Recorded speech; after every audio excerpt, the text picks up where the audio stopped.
Jadi sebenarnya ada yang dikutipnya sepotong tuh. Tadi juga kalau misalnya ditampilkan oleh Kompas teksnya, pasal 299 itu ada 3 ayat.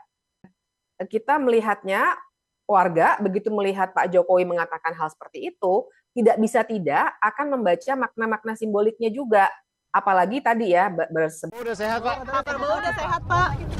Kemarin kan Sehat walafiat. Sakit apa? kemarin kabarnya sakit Pak. nggak datang ke acara Yang ngabarin siapa? sehat ya Pak berarti ya. Buat. Wih. Kan hak demokrasi, hak politik setiap orang, setiap menteri sama saja. Yang paling penting presiden itu boleh loh kampanye. Presiden itu boleh loh memihak.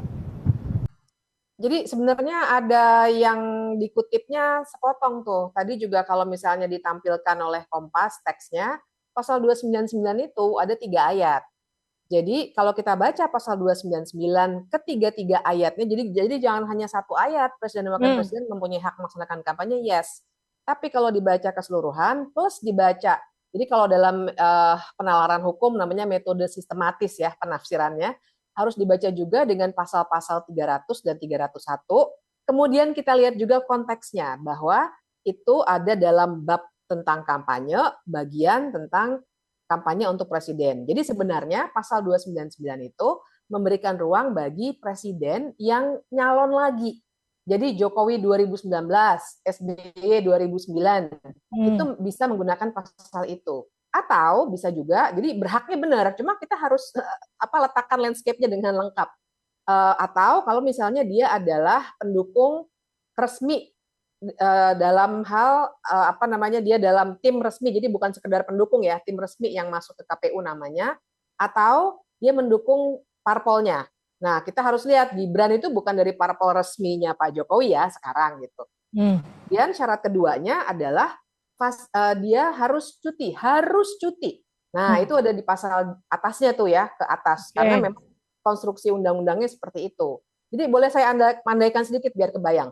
Misalnya gini, hak atas kesehatan, kita semua punya. Tapi kalau dalam undang-undang namanya hak, kemudian akan harus diterjemahkan ada koridor hukumnya. Kalau saya bilang saya punya hak atas kesehatan, bukan berarti saya nyuruh dokter datang ke rumah saya gratis setiap hari. Tapi saya harus mengikuti aturan main. Kalau sakit, saya ke rumah sakit pakai BPJS.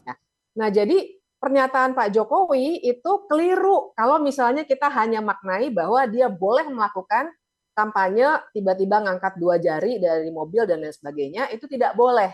Karena dia tidak dalam posisi cuti yang diwajibkan oleh Undang-Undang Pemilu.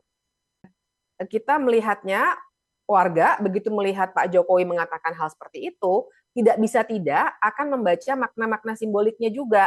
Apalagi tadi ya bersebelahan dengan Pak Prabowo, dan jangan lupa ada konteks nepotismenya yang warga tuh sudah banyak yang sebenarnya mengkritik meskipun tidak semuanya berani secara vokal. Tapi mereka kompas moralnya sudah benar bahwa ini ada yang salah nih. Jadi begitu Pak Jokowi bilang begitu, makin wah gila nih. Apalagi tadi ada saya lihat videonya, bagi-bagi bansos depan Istana Presiden dan lain sebagainya. Nah, kedua, kalau pertanyaannya adalah bagaimana mengawasinya, memang akan sangat sulit jadinya. Karena pertama, kalau memang mau fair, lakukan seperti yang dulu-dulu dilakukan ketika mereka sebagai petahana, mereka tuh maksud saya Pak Jokowi maupun Pak SBY. Pak SBY waktu itu bagus sekali. Waktu itu dia cuti, kemudian dia sampaikan secara publik mau kampanye kemana saja dan seterusnya misalnya. Silakan lakukan itu. Jadi kita bisa mengecek. Tapi yang kedua juga sebenarnya itu dilakukan karena waktu itu Pak SBY maupun Jokowi 2019 itu kan karena mereka maju sebagai capres. Kalau dalam konteks sekarang dia membela anaknya, sebenarnya juga ada soal luber jurdil atau keadilan elektoral yang harus kita persoalkan. Karena dia sebenarnya itu bukan parpolnya, dia bukan tim resminya, jadi kapasitasnya sebagai apa? Nah, disitulah kemudian pengawasannya akan jauh lebih sulit dan juga kita sudah mulai bisa mengkategorikan itu semua sebagai pelanggaran hukum sebenarnya yang bisa mempengaruhi suara secara terstruktur dan sistematis juga karena sudah menggunakan jabatan.